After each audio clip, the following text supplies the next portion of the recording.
À l'étranger, quand le rêve d'une vie meilleure se brise sur la réalité. Très régulièrement, ici même, on évoque l'arrivée des migrants qui divisent l'Europe. Ce qu'on sait moins, c'est qu'un mouvement inverse s'est enclenché et accéléré ces derniers temps, et notamment en Allemagne. Chaque semaine, on estime désormais que des centaines d'hommes ou de familles retournent chez elles. Ils repartent en avion. Pourquoi et dans quelles conditions? C'est une équipe de complément d'enquête qui a réalisé ce reportage. Mathieu Fauroux, Maurice Ferlet avec Samassoula. Un centre de réfugiés en Allemagne. Et depuis quelques semaines, cette demande surprenante qui se répète. Donnez-nous les passeports. On veut repartir en Irak. Écoutez, ça fait 6 mois que je les demande au directeur. On vous demande rien d'autre. Donnez-nous juste les papiers et on repart chez nous. C'est tous les jours que des gens demandent à repartir? Oui, tous les jours. Par exemple, avant-hier, j'ai accompagné 39 personnes à l'aéroport. C'est le cas de cette famille irakienne arrivée il y a 2 mois en Allemagne. Le couple et ses 3 enfants veut repartir dans l'autre sens. Ils se disent déçus de leur statut de réfugiés.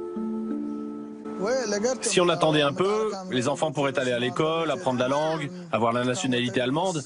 Mais la réalité, c'est qu'on n'a toujours pas de titre de séjour. Vous êtes quand même mieux que dans un pays en guerre. Peut-être, mais tout est compliqué pour nous ici. Je ne parle pas la langue, le cadre est sympa, mais ici, je me sens pas chez moi. Pas de papier, pas de maison, la promiscuité avec les autres réfugiés et surtout l'impossibilité de travailler. Les désillusions se sont enchaînées.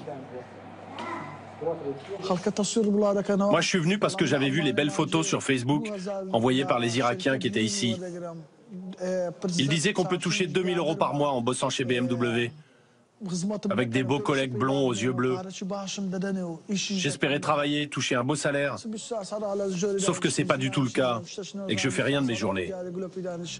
Il y a quelques semaines pourtant, c'était l'espoir lors de la traversée. Tout le monde disait qu'on ne pouvait pas y arriver. Et regardez, on arrive en Europe. Une aventure européenne qui a tourné court pour cette famille irakienne. Après 2 mois, ils refont le voyage dans l'autre sens, en avion cette fois. L'administration allemande a payé le billet, accompagné d'un pécule, 1 700 €. Les voici de retour dans leur ville natale, Erbil, au Kurdistan irakien. Toute la famille les accueille. Samir Hussein avait tout vendu avant de partir. Il doit s'installer chez sa mère, rattrapé par la réalité qu'il avait décidé de quitter. Dès que mon frère sera là, je vais me retrouver sans logement. Retour à la case départ.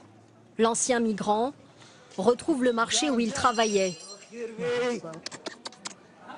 Joie des retrouvailles avec ses amis, malgré l'échec de son exil. C'est bon d'être au milieu des siens. Même au pain sec et à l'eau, on est mieux que là-bas. Par chance, il récupère son emploi de plumeur de poulet payé 6 € par jour, avec le poids de devoir rembourser 8 000 € qu'il avait empruntés.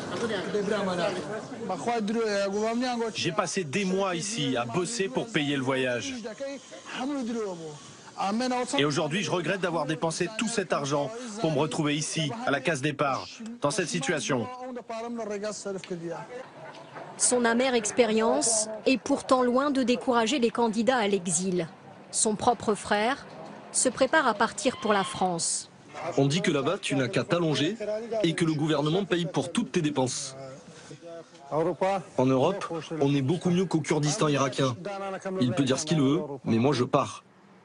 En 1 an, 10 000 migrants irakiens ont ainsi fait le voyage retour, déçus par l'exil européen.